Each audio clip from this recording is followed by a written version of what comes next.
So I started writing this book. So before I did the book and started writing it, I went and did some research. I think I was telling you about it. And I was talking to 4-year-olds, and I said, let me ask you a question. What do you see your mommy buying with a credit card? Candy, juice. They knew what their mother was using a credit card for. And I said, wow.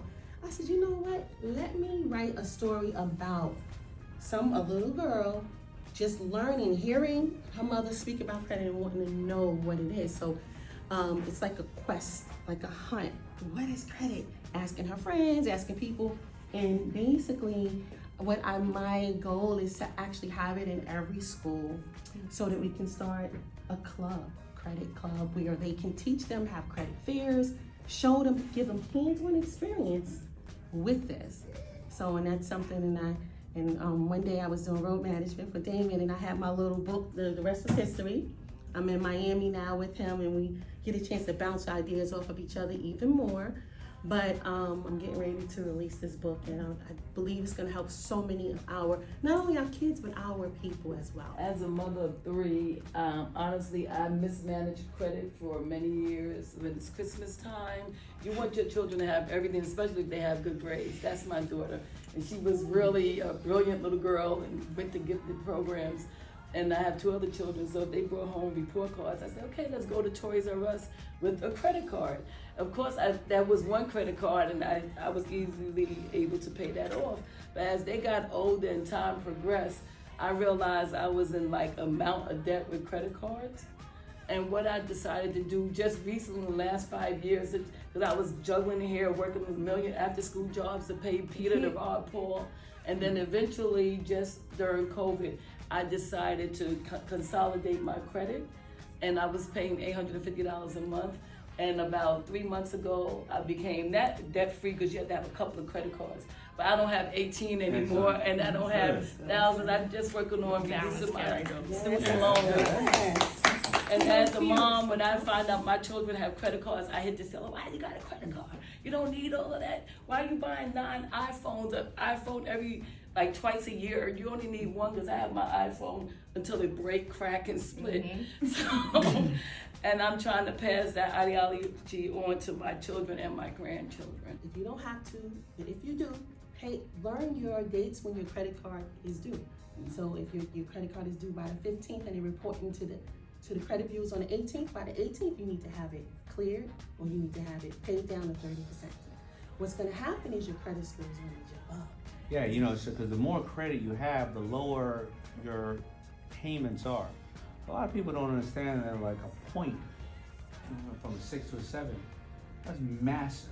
That's over the 30 years, that's massive. Like people, they're so busy trying to get it, not understand it. But if you have, if you're going for a house, you got a 30-year mortgage, if your credit is a certain level and you got to pay whatever the points are, or if it's a much higher level, you pay less points. But over 30 years, that's something like $50,000. Well, it depends on the level of the house, right? It could be $20,000, $30,000 difference over 30 years, purely because of that 1/2 point. So it's very important, like how that's done. That's why these big financial institutions make a lot of money, because your credit card is at 18 to 22%. That's almost loan shark level. Price of the homes and the interest rate, the banks go back and forth. If the homes are higher, then you might have a lower interest rate, depending. I don't know for sure, but I've heard. I think that having the conversation is something that needs to be happening in homes.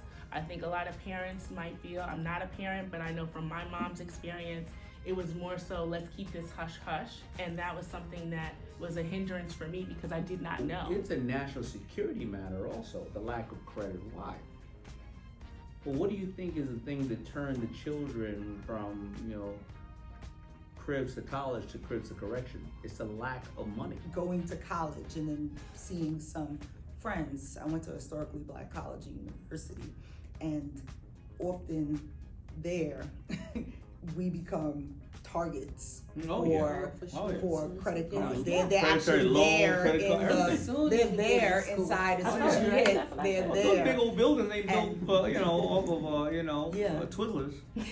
So interestingly, I had some friends and so forth that got caught up in that, you know, and they, you know, they had to then repair at the very end. It's about changing the mindset.